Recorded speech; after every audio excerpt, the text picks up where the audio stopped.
축복하는 일들이 있게 되기를 기대합니다. 제가 이렇게 한번 인사하려고 했거든요. 좀 과격하긴 한데요. 개소리 신앙하지 맙시다 이렇게 하려고 했는데요. 너무 과격해가지고요. 차마 못할 것 같아요. 왜 이런 인사하려고 했는지 오늘 말씀을 들으면 좀 이해하실 수 있습니다. 책에서 읽은 내용을 좀 소개하려고 하는데 조금 길지만 우리의 신앙을 좀 생각해 볼 수 있는 내용이라 여러분께 좀 나누고자 합니다. 눈으로 따라 읽어보시지요. 해리 프랭크퍼트라는 분이 쓴 개소리에 관하여 라는 책에서의 한 구절입니다. 제가 읽어드리지요. 누군가 자신이 진실을 안다고 생각하지 않는다는 그가 거짓말을 하는 것은 불가능하다. 그러나 개소리를 지어내는 데는 그러한 신념이 필요 없다. 따라서 거짓말을 하는 사람은 진리에 대해 반응한다. 그리고 그는 그만큼 진리를 존중하는 셈이다.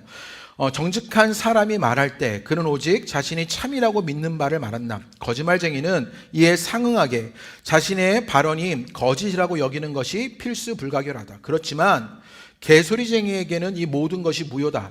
그는 진리의 편도 아니고 거짓의 편도 아니다.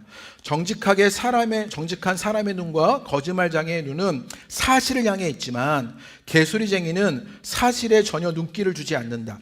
자신이 하는 개소리를 들키지 않고 잘 헤쳐가 나가는 데 있어 사람들이 그의 이익과 관계되지 않는 한 그는 자신이 말하는 내용들이 현실을 올바르게 묘사하든 그렇지 않듯 신경 쓰지 않는다. 그는 자기 목적에 맞도록 그 소재들을 선택하거나 가공해낼 뿐이다. 이렇게 말합니다. 이 말이 좀 와닿지 않으셔요? 진실을 말하는 사람이 있고 거짓을 말하는 사람이 있는데 그들은 진리를 기반으로 그 이야기를 한다는 거예요. 그런데 개소리를 지어내는 데는 그런 신념이 필요 없답니다. 개소리쟁이에는 모든 것이 무효여서 진리의 편도 아니고 거짓의 편도 아니랍니다. 개소리쟁이는요, 사실에 전혀 눈길을 주지 않고 그저 자기 목적에 맞도록 그 소재를 선택하거나 가공해낼 뿐이다. 이렇게 말하는데요. 이 말이 요즘 정치에 딱 맞아떨어지는 것 같아서요. 딱 와닿는 그런 이야기입니다. 책을 소개한 책에서 이렇게 알려주는데요. 진실의 반대는 거짓이다. 그렇다면 개소리의 본질은 무엇이냐? 개소리의 본질은요, 그것이 거짓이 아닌 가짜라는 데 있다. 이렇게 말합니다. 그러니까 개소리의 본질은 가짜라는 것이지요. 거짓말을 하는 사람은 사람이 거짓말을 하고 있는 것을 알아요. 그런데 반대로 개소리쟁이는요, 무엇이 진리인지 관심이 없습니다. 그는 자기 목적에 맞게 그저 소재를 선택하고 가공하는 자들입니다. 목적을 이루기 위해서라면 맥락까지도 위조할 준비가 되어 있는 사람들, 이 사람들이 개소리를 하는 사람들이라고요. 제가 주민자치회 이야기를 하나 할까 하는데, 제가 이 화정 이동의 주민자치회로 지금 3년째 활동을 하고 있는데요. 금요일에 있었던 일인데, 이 주민자치회가 들으면 안 되는데 비밀을 지켜주시기를 부탁드려요. 중국에 워크숍을 가는 일이 있는 거예요. 4월 달에 워크숍을 가는데 저는 업종이 주말에 열심히 일을 해야 가지고 저는 가지 못하게 되었는데요. 이전에는 개인지원금이, 가시는 분들에게 주는 개인지원금이 25만 원이었어요. 그런데 이게 약간 상향되어서 30만 원을 지원하기로 그렇게 했습니다. 이걸 이제 주민자치회니까 결의하는데 논란이 된 거예요. 왜냐하면 이 증액된 사실을 설명하지 않고 결의하려다가 어떤 한 분이 문제 제기를 한 거죠. 타당한 문제 제기를 한 것이지요. 그러면서 논의가 시작되는 거예요. 그래서 뭐 그런 논의들 속에 들어보면 그 논의가 다 이해가 돼요. 찬성하시는 분도 반대하시는 분도 그런 주장들이 다 이해가 되는 그런 내용입니다. 그런데 그 가운데서 받아들일 수 없는 이야기가 있는 거예요. 논리적인 찬성도 반대도 아니고 제가 듣기에는 이 개소리입니다. 그저 자신의 안위를 위해서 자신의 목적에 맞게 소재들을 선택하고 가공하면서 현실을 어떻게 말하든 신경 쓰지 않는 개소리도 있는 것이지요. 찬성도 반대도 아닌 개소리가 있는 것이요. 그런 모습을 보면서 저는 어떤 생각을 했냐면요, 혹여나 내가 교회에서 그러지는 않나? 그런 생각이 들었어요. 어떤 일을 하다가 보면 늘 중심에서 일을 하게 돼 있잖아요. 그러다 보니 그 일의 중심에서 찬성과 반대, 어떤 진리를 따르는 그런 이야기를 하는 게 아니라 그 일을 내게 합리화시키면서 목적에 맞게 소재를 선택하고 가공하고 맥락까지 위조하는 그런 개소리를 하게 되는 건 아닐까? 제가 제 스스로의 모습을 바라보면서 제가 거울 치료하는 그런 일들이 있었습니다. 제가 오늘 버가목교회에 관한 이야기를 하려고 하는데, 이 버가목교회 성도들이 제가 이런 이야기를 한다는 걸 들으면 굉장히 기분 나빠할 것 같아가지고요, 나중에 만나면 사과해야 될 것 같기도 한데요.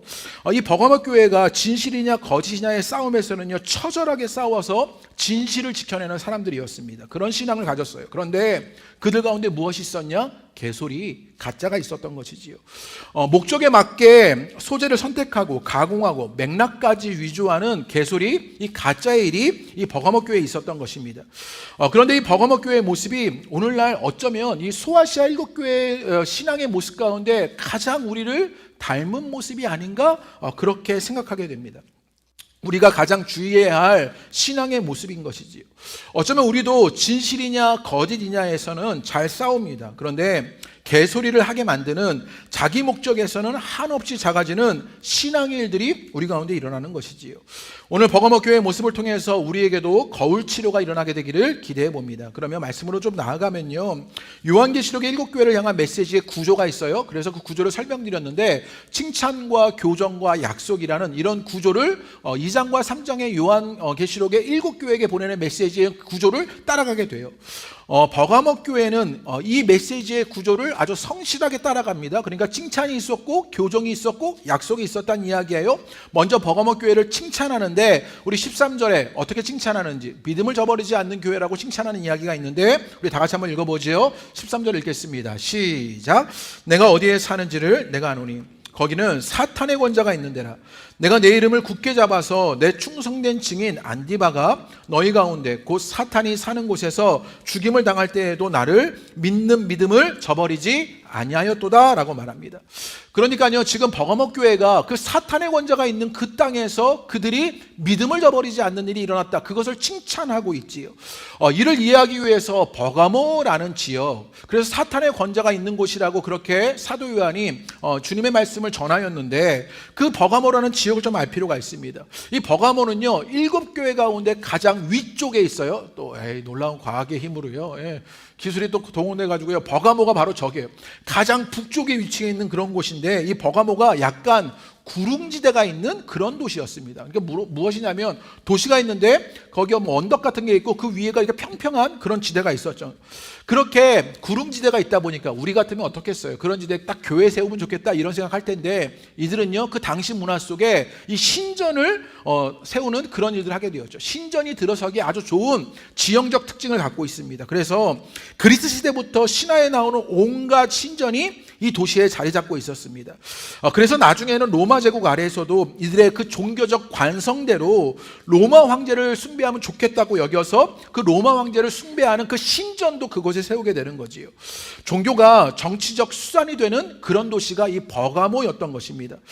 지난주 설교에서 에베소, 서머나 버가모가 이 소아시아에 있는 제일 큰 도시로 서로 경쟁하게 되었는데, 서머나에 그 황제 숭배하는 신전이 세워지고 서로 경쟁하는 일이 있었다고 알려되었는데요, 서머나가 황제 숭배의 발생지였다면 이 버가모는요 그것을 본격적으로 꽃피운 곳, 그곳이 버가모라는 도시였습니다. 그래서 13절에 사탄의 권자가 있는 데다 이렇게 표현하고 있는 이유가 바로 그런 이유예요. 지금도 버가모를 가면, 여기 터키 지방이잖아요. 버가모를 가면 나중에 여러분 유튜브에서 버가모 교회 딱 치시면요, 버가모를 보여주시는 많은 장면이 볼 수 있습니다. 한번 찾아서 보시게 되기를 바라요. 지금도 그 버가모를 가면 이 구릉지대 위에 그리스 신전이 있는 것이지요. 제우스 신전이 있고요, 로마 황제의 신전의 자리가 지금도 그대로 남아있고, 2세기경에 버가모 교회의 건물이 남아있어요. 그러니까 2세기경에 지어진 건물이에요. 근데 이 건물이 원래는요 그 교회가 아니었고 버가모 교회가, 지금 요한계시록은 2세기가 아니에요. 1세기경이고 2세기경에 세워진 이 버가모 교회가 있어요. 원래는 이집트 신전이었던 거죠. 그러니까 이집트 신전에, 그리스 신전에 여러 신전들이요 막 짬뽕으로 다 있는 이 버가모라는 지역은 어쩌면 신전의 종합백화점 같은 곳이 이 버가모였습니다. 게다가 버가모는요 이 로마에 충성하다 보니까 행정력을 가지고 있었어요. 행정도시였어요. 우리가 사는 이 화정도요, 교회가 있는 화정도 행정도시 아닙니까? 시청도 가깝고 구청도 있고 경찰서도 있고 세무서도 있고 고향 서방서도 있고요. 그래서 이 버가모가 행정도시다 보니까 행정자치권을 갖고 있었던 거예요. 독자적인 재판과 집행까지 부여받은 도시가 버가모였습니다. 그래서 스스로를 뭐라고 불렀냐면 정의 칼이다. 법을 집행하고 법을 심판하는 그 권한이 버가모에 있으니까 버가모가 그 도시를 스스로 정의의 칼이다 이렇게 불렀던 거죠. 오늘 말씀을 가만히 보면 사도 요한이 그 버가모 교회에 말씀을 전하시는 예수님을 묘사할 때 뭐라고 묘사하냐면 좌우에 날성검을 가지는 이가 이르시되 이렇게 말하고 16절에 내 입의 검으로 그들과 싸우리라 라고 말해요. 버가모가 스스로 정의의 검이다 이렇게 말했는데 예수님이 좌우에 날성검을 가지시니 라고 묘사하고 있는 것이지요. 우리나라도 법원 앞에 가면요 로마 신화에 나오는 디케가 서 있잖아요. 그래서 디케 그 동상을 보면 한 손에 뭐가 있어요? 저울이 있지요. 공평하게 재판하겠다 뭐 그런 뜻이고요. 한 손에는 칼을 들고 있지요. 법 집행의 준엄함을 알리는 그런 이야기죠. 그러니까 버가모가 그런 정의의 칼을 갖고 있는, 검을 갖고 있는 그런 도시에 예수님이 좌우의 날성검을 가지시니다 이렇게 말하는 이유를 알게 되는 것이지요. 이런 버가모에서 버가모 교회 그리스도인들은요 맹렬한 공격을 받게 되는 거예요. 지금 요한계시록이 가진 배경이 다 똑같은데요. 지금 로마 제국에 의해서 신앙을 지키려고 애쓸 때 황제를 숭배하지 않으면 맹렬한 공격과 압력을 견뎌내야 했던 것이지요. 환난과 핍박을 당하게 됩니다. 황제 숭배를 거부하면 모든 사람들이 지독한 탄압을 받게 돼요. 버가모 교회의 성도들이 그 피해자였던 것입니다. 이 버가모 교회에서 신앙의 길을 가는 이 버가모 교회 성도들의 모습을 오늘 성경이 그래서 13절 후반절에 이렇게 이야기합니다. 제가 읽어드릴게요. 내 이름을 굳게 잡아서 내 충성된 증인 안디바가 너희 가운데 곧 사탄이 사는 곳에서 죽임을 당할 때에도 나를 믿는 믿음을 저버리지 아니하였도다 라고 말하지요. 지금요 그 믿음을 지키면서 이 버가모 교회 안에 어떤 일에서 안디바가 순교하는 일이 일어나게 되었다 이렇게 말하는 것이지요. 실은 이 안디바가 누군지는 정확히 성경이 알려주지 않아서 알 수 없습니다. 그런데 전승에 따르면 사도 바울이 복음을 전하고 후임으로 세운 사역자가 안디바였다 이렇게 말합니다.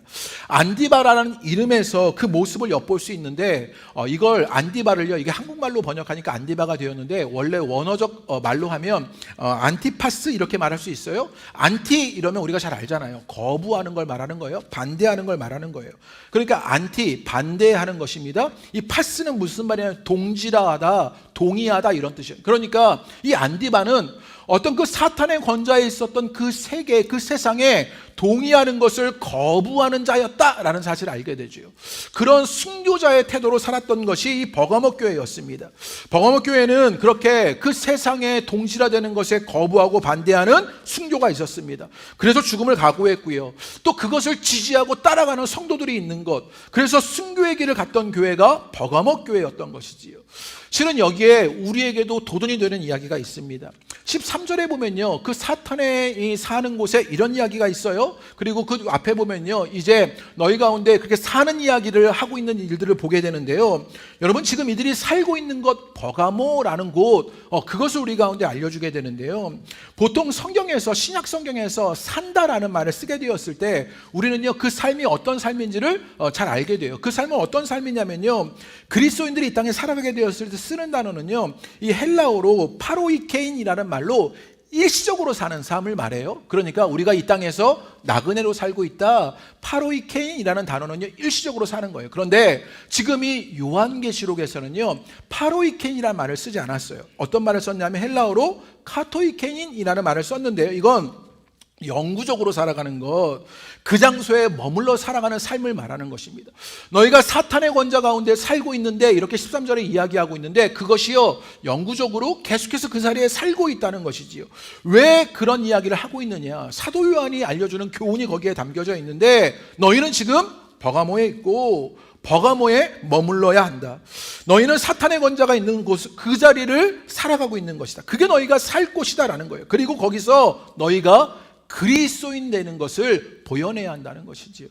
우리도 마찬가지 아닙니까? 우리의 삶의 자리가 있습니다. 어쩌면 버가모처럼 자본의 힘과 사탄의 권좌가 있는 것이 우리가 살아가는 삶의 자리일런지 몰라요. 거기서 우리도 머물면서 무엇을 보여내야 한다고요? 우리가 그리스도인이라는 사실을 보여내야 하는 것이요. 그 길에 서시는 저 여러분 되시기를 주님의 이름으로 축복합니다. 여러분 출애굽기에 보면요 시내 산에 오르고 난 이후에 성막을 지어서 성막을 통해서 하나님의 임재를 누리라고 하잖아요. 그리고 출애굽기에 성막을 어떻게 지을지에 대한 구체적인 안내가 등장합니다. 그럴 때 성막이요 어느 쪽을 향해 있냐면 성막이요 늘 지을 때마다 동쪽 성막 문이요 동쪽을 향해 짓게 되어 있어요. 왜 성막문을 동쪽에 지으라고 했을까요? 이 풍수지리상으로 거기가 좋아가지고요, 볕 잘 들라고요, 그런 뜻이 아니고요. 지금요 출애굽하게 되었잖아요. 애굽에 신이요 태양신이 있었습니다. 그 태양신을 모시는 일이 있었어요. 그런데 동쪽을 바라보고 있으면 그 태양을 바라보고 있게 되죠. 그런데 이스라엘 사람들이 그 성막에 들어오려면 그 태양을 어떻게 하고 들어오게 되죠? 등지고 들어오게 되는 것이지요. 그러니까 성막을 들어오게 되었을 때, 그래서 하나님의 임재로 들어가려면 그 가운데 어떤 일이 있었냐? 그 세상을 등지고 성막 안에 들어가게 되었을 때 하나님의 임재를 누리게 되었다. 그것을 몸으로 신앙하라고 그것을 보여내고 있는 거예요. 성막 안에 들어가는 이스라엘은 그래서 그 세상을 등지고 태양의 신을 등지고 하나님을 향해 나아가는 일이 있었던 것이요. 지금 버가모 교회가 그렇게 하고 있었다고요. 사탄의 권자가 있는 삶의 자리에서 그 사회적 시스템과 구조들을 뒤로하고 하나님을 향해 믿음을 지켜갔던 것, 그 믿음을 저버리지 않는 교회가 버가모 교회였습니다. 진실과 거짓의 싸움에서 순교적 자세로 믿음을 저버리지 않는 것이 버가모 교회였던 것이지요. 그런데 여기까지가 칭찬이었고, 그런데 그들을 향한 책망, 교정의 일들도 있었습니다. 그들이 외부적인 공격에 순교적인 믿음의 선택이 그들의 가운데 있었지만 교회 안에 그들 내적으로 버가모 교회에 안타까운 일도 있었지요. 어쩌면 우리에게 가장 위험스러운 그런 모습이 아닌가 싶어요. 우리에게 가장 닮아있는 모습이 아닌가 싶은데 그것은 무엇이냐?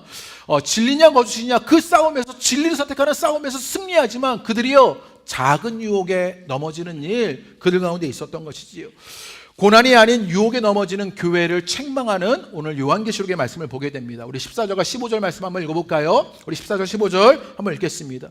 고난이 아니라 유혹에 넘어진 이 버가모 교회의 모습을 책망합니다. 우리 다 같이 한번 읽어보지요. 시작. 그러나 내게 두어 가지 책망할 것이 있나니 거기 내게 발람의 교훈을 지키는 자들이 있도다. 발람이 발락을 가르쳐 이스라엘 자손 앞에 걸림돌을 놓아 우상의 제물을 먹게 하였고 또 행음하게 하였느니라. 이와 같이 내게도 니글로 당의 교훈을 지키는 자들이 있도다 라고 말합니다. 지금 버가모 교회가 고난이 아니라 유혹에 넘어지는 일들이 일어나게 되었는데 그들이 넘어졌던 일이 무엇이냐? 그래서 책망받는 일이 무엇이냐? 발람의 교훈을 지켰다 이렇게 말하죠. 니글라 당의 교훈을 지키는 자들이 너희 가운데 있다라고 말하면서 그들을 책망하는 것을 보게 됩니다. 발람의 교훈이 뭐야? 그런 표정이신데요. 그래서 제가 있는 것 아니겠습니까? 제가 간략하게 설명해야 하는데 이게 주저리 길게 설명할까 봐 조심스러운데요. 발람의 교훈을 알아야 하는데 간략하게 설명드리면 민수기 22장에서 24장까지 나오는 이야기예요. 지금요 이스라엘 백성들이 광야 생활을 마치고 40년 광야 생활을 마치고 가나안 땅에 들어갈 준비가 돼 있을 때였어요. 그럴 때 그들이 어디를 지나가냐면 모압 땅을 지나가요.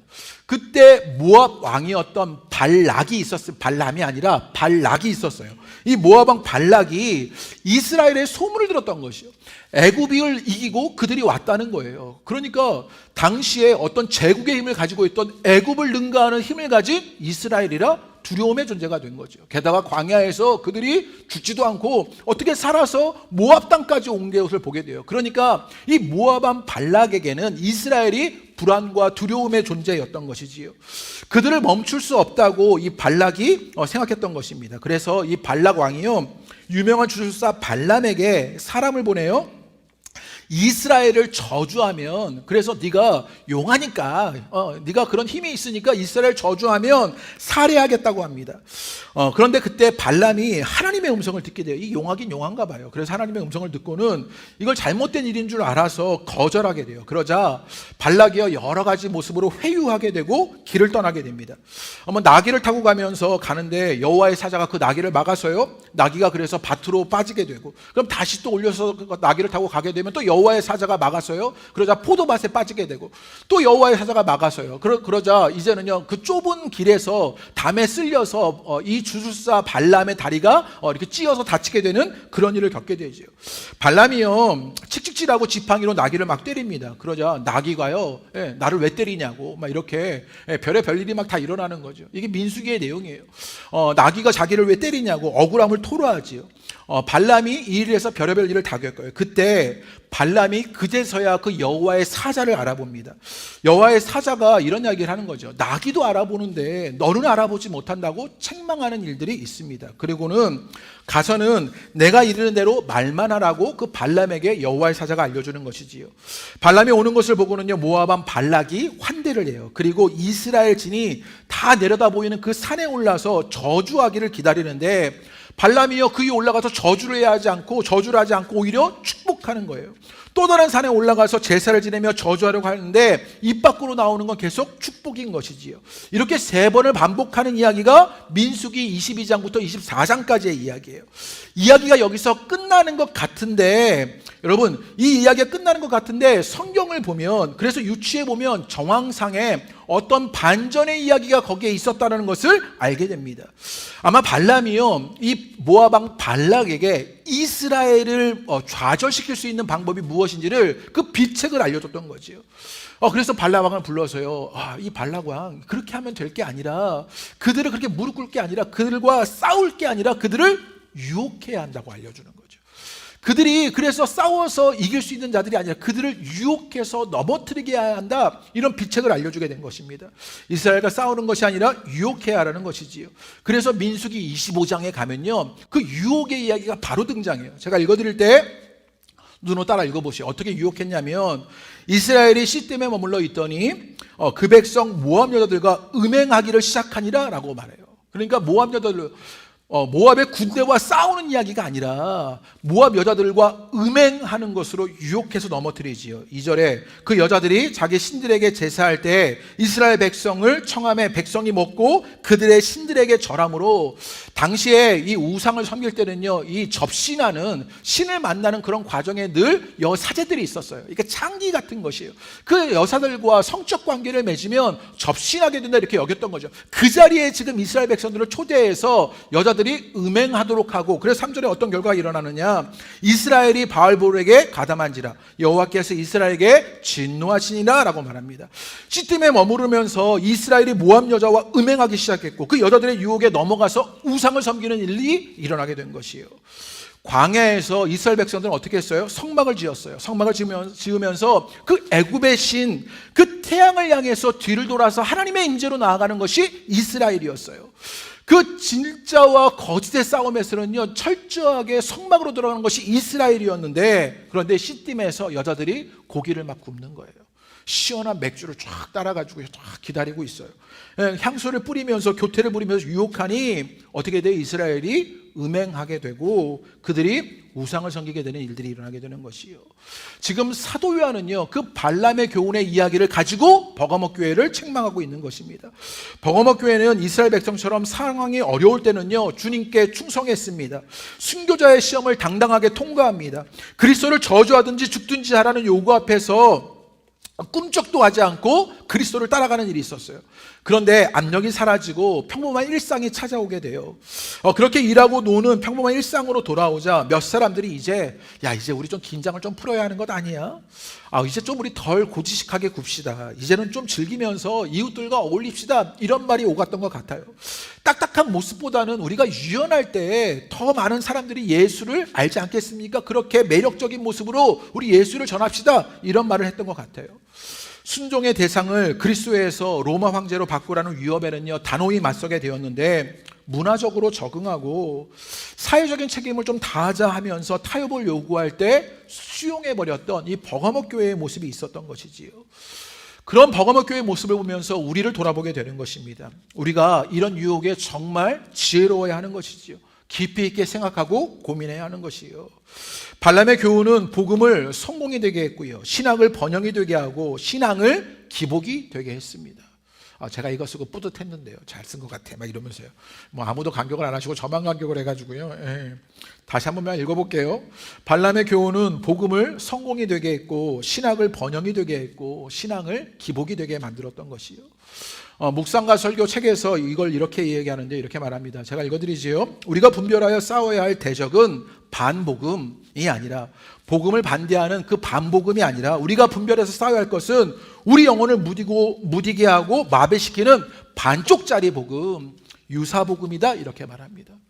발람의 교훈을 따라가는 것으로 버가모 교회는요, 반쪽짜리 복음을, 유사복음을, 반쪽짜리 신앙을, 유사신앙을, 가짜신앙을, 개소리신앙을 하게 되었다고요. 버가모 교회의 모습에서 우리를 냉철하게 성찰해야 하는 것이지요. 우리도 발람의 교훈 앞에서 넘어지고 있는 것 아닙니까? 우리도 그런 모습으로 신앙하고 있는 모습이 우리들의 모습이 아니냐고요. 책을 읽고 있는 것이 하나 있는데 팀 켈러의 내가 만든 신이라는 책입니다. Counterfeit God이라는 영어 제목을 갖고 있는데 이 Counterfeit이라는 이 단어가 위조 이런 뜻이에요. 그러니까 위조된 신, 가짜 신 이런 말이에요. 이걸 의역해서 내가 만든 신이라고 좀 고급스럽게 제목을 붙였는데 이 책에 이런 구절이 있습니다. 제가 읽어드릴게요. 세상에서 가장 유명한 도덕규범은 10계명이고 그 중에 1계명은 이렇다. 나는 내 하나님 여호와니라. 너는 나 외에 다른 신들을 내게 두지 말라. 여기서 자연스럽게 따라오는 의문이 있다. 다른 신이란 무엇인가? 곧바로 답이 나온다. 너를 위하여 세계 우상을 만들지 말고 다른 신이란 세상의 모든 것을 포함한다. 삶에 무엇이든 우상 노릇할 수 있다라고 말해요. 우리가 무엇인가 우상을 만드는 일들이 우리 가운데 일어나고 있다고요. 그런데 여러분 이 다른 신이 어떻게 우리 안에서 시작되고 창조되냐고요. 우리가 어떻게 다른 신을 만들어내냐고요. 십계명 1계명에서 다른 신을 섬기지 말라고 말하는데 우리가 어떻게 다른 신을 만드냐면 그 동기가 너를 위하여였다고요. 우리가 다른 신을 만드는 그 동기는 어디였냐면 나를 위한 신을 만들게 되었을 때 그때 끊임없이 가짜 신을 만들고 가짜 신앙의 일, 반쪽짜리 복음, 유사 신앙의 일들을 하고 있는 것, 그것이 우리들의 모습이다라는 것이요. 버가모 교회는요, 하나님과 로마 황제라는 선택에서는요, 투철하게 하나님을 선택합니다. 그런데 하나님이냐 나라는 선택에서 여지없이 나를 선택하면서 나를 위하여 살아갈 때 모든 것이 하나님의 대용품이 되어버렸던 그 가짜 신앙의 가짜 신의 일들이 일어나고 있는 것이요. 그런 반쪽짜리 신앙, 그 유사 신앙을 우리가 하고 있는 것 아니냐고요. 우리 시대는요 어떤 시대입니까? 한계를 잃어버린 어떤 자기 과잉의 시대입니다. 자아 과잉의 시대입니다. 우리나라나 대통령이나 개인이나 이 땅의 정치를 보십시오. 자아 과잉의 시대가 아닙니까? 자아가 과잉되다 보면 그 자아에 대한 경계가 사라지게 되고 판단력이 해체됩니다. 그럼 무엇인가 과잉되면요, 로마 황제냐 하나님이냐를 선택하면요, 우리는요 하나님을 선택하는 그런 일이에요. 그런데 자아가 과잉돼요. 거기에서 하나님이냐 나냐, 과잉된 나에서 수많은 나를 선택할 수 있을 때는요, 우리는 선택하지 못하게 된다고요. 판단력이 해제된다고요. 경계를 잃어버린 일들이 일어나게 되는 것이에요. 자아 과잉으로 내가 만든 수많은 다른 신들을 섬기며 사는 것, 우리들의 일이라고요. 제가 좋아하는 박대호 목사님이 이런 이야기하는 것을 제가 들었는데, 어느 부목사님이 목사님을 찾아왔대요. 자신이 싹군 목사 같다고 자신을 이야기하더래요. 지금 사역하는 교회에서 당하는 수모를 생각하면 그 교회를 나가야 하는데 생계를 위해서 어쩔 수 없이 참고 일하자니 속이 문드러지고 가족들이 괴로워한답니다. 어떻게 해야 합니까? 여러분 뭐라고 말씀하시겠어요? 그때 이 목사님이 이 부목사님에게 뭐라고 이야기했냐면, 우리가 사역자로 훈련되는 것은 우리가 싹군 목자이기 때문이라는 거예요. 공감이 됩니다. 우리가 사역자로 훈련되는 것, 이게 무슨 소리야? 막 이러실지 모르는, 들어보셔요. 싹군 목자라기 때문이에요. 생계 걱정할 것 없으면 가는 사역지마다 한 달도 못 되어 그만둘 것을, 억울하고 자존심 상할 때 있지만 꾹 참고 기다리는 것은 우리가 소명이 있어서, 믿음이 있어서, 인격도 아니고 아빠를 기다리는 처자식 때문이라는 거예요. 그 자녀들에게 입에 먹을 것 놓여져야 하니 참고 아이들 자라니까 견디는 것이라는 것이죠. 그 품삯이 우리를 사역자 만드는 것이다, 이렇게 이야기하시더라고요. 그러면서 그 품삯은 성령보다 강하다 이렇게 얘기했는데, 제가 빼야 되나 말아야 되나 막 갈등했었거든요. 제 이야기는 아닙니다. 이 목사님의 이야기예요. 그 품삯은 성령님보다 강하다 이렇게 얘기하더라고요. 먹을 거 가득 쟁여놓고 있으면 참지 않게 되고요. 물려받은 것 있으면 어떻게 치욕을 견디냐고요. 서럽게 참여가며 돈 버는 성도의 심정, 그것 없으면 어떻게 알게 되냐고요. 우리의 한계가 우리를 사역자로 만든다 이렇게 얘기합니다. 그런데 우리 시대가 어떤 시대라고? 자아가 과잉되는 시대라고요. 그래서 나를 위한 것이면 한계를 잃어버리는 것, 그래서 판단력이 해체되어 버리는 게 우리들의 모습인 것을 보게 되는 것이에요. 1월에 신명기 말씀을 아침 기도에 함께 나누었는데, 신명기 말씀을 나누면서 제게 참 찔림이 있었습니다. 신명기 14장과 15장에 보면 규례가 많이 등장해요. 신명기 14장에 어떤 규례가 등장하면 좀 강조하고 싶어요. 11조의 규례가 등장해요. 그래서 뭐 11조를 꼭 해야 한다, 뭐 이런 규례가 등장하는 것이지요. 또 15장으로 가면 면제년, 또 가난한 이들의 규례, 종들에 대한 규례, 첫 새끼에 대한 규례, 이런 게 등장해요. 면제년은 돈을 빌려줬으면 그것 면제해주는 그런 면제년이 있고요. 가난한 이들의 규례, 가난한들을 지켜야 하는 그런 규례가 있고요. 또 종들에 대한 규례가 있어요. 종들을 놓아줘야 하고 그래야 하는 규례가 있는 거죠. 좀 첫 새끼에 대한 규례는 뭐냐면 이제 첫 새끼를 얻으면 그것을 하나님께 먼저 드리는 그런 규례들이 있는 거예요. 제가 아침 기도에 설교하면서 야, 이런 세상? 되게 좋은 세상이다, 이런 생각이 드는 거예요. 그렇게 면제년이 있고 가난한 이들의 규례가 있고 종들에 대한 규례가 있고 그렇게 첫 새끼에 대한 규례가 있는 것, 이런 세상 참 좋은 세상이다, 이런 생각이 들었어요. 그런데 실은요, 우리에게 이런 억압들, 이런 규례들, 이런 율법들 우리 불편해하지 않았습니까? 율법이 우리를 억압하는 듯 여겼습니다. 우리도 그런 일이 있었잖아요. 주일 성수, 주일은 꼭 지켜야 돼. 우리 옛날에 그렇게 신앙생활 했잖아요. 주일 어기면 큰일 나는 줄 알았어요. 그런데 요즘은요, 큰일 안 나잖아요. 그죠? 뭐 여행도 가기도 하고 뭐 다른 일이 있으면 교회 빠지기도 하고 흔하게 우리 가운데 일어나는 일 아닙니까? 11조 같은 것이요. 이거 너무 강조하면 좀 문제가 될 것 같아서요, 조심합니다. 뭐 이런 거요. 봉사, 옛날에는요 생명처럼 여기며 지켰던 것입니다. 그런데 제가 목회를 시작할 때쯤 신앙 안에서 그런 억압이 있다는 사실을 우리도 알게 되었고, 그게 권위적으로 느껴지게 되었죠. 그래서 우리는 무엇을 강조했냐면 신앙의 자유를 강조했었습니다. 교회보다 일상을 강조했습니다. 그런데 그런 시기를 지나온 교회의 모습을 돌아보니, 그래서 일상을 강조하고 자유를 강조했던 우리 신앙을 돌아보니 오히려 우리 신앙은 어떻게 되었냐, 오히려 더 자아가 과잉돼 버리는 시대가 된 것이지요. 그래서 한계를 잃어버리고 판단력이 해체돼 버리고 말았습니다. 여러분 가만히 생각해 보세요. 옛날에 주일 성수하라고 그렇게 하고 11조 하라고 그렇게 듣고 교회 벽돌 나르면서 신앙생활 하던 그때가 더 행복하지 않으셨습니까? 그렇게 더 행복하게 신앙생활 했던 기억이 있는 것 아닙니까? 신명기를 보면서 규례가 많았던 그때, 그 사회가 지금 사회보다 더 살기 좋은 사회였구나라는 생각이 들었어요. 그러면서 제가 입이 싸가지고요, 야, 규례와 한계가 필요한 것이구나 라는 생각이 들었어요. 그래서 저도 첫 소산, 첫 열매를 주님께 얼마 전에 드렸죠. 그래서 하나님, 이건 제 첫 산입니다, 첫 열매입니다. 저 그런 거 별로 안 좋아하는 사람이에요. 안 좋아하는 목사예요. 근데 우리 시대가 그것 하지 않으니까 그 규례와 한계를 잃어버려서 오히려 자아가 과잉되는 일들이 더 넘쳐나게 일어나게 되는 것이요.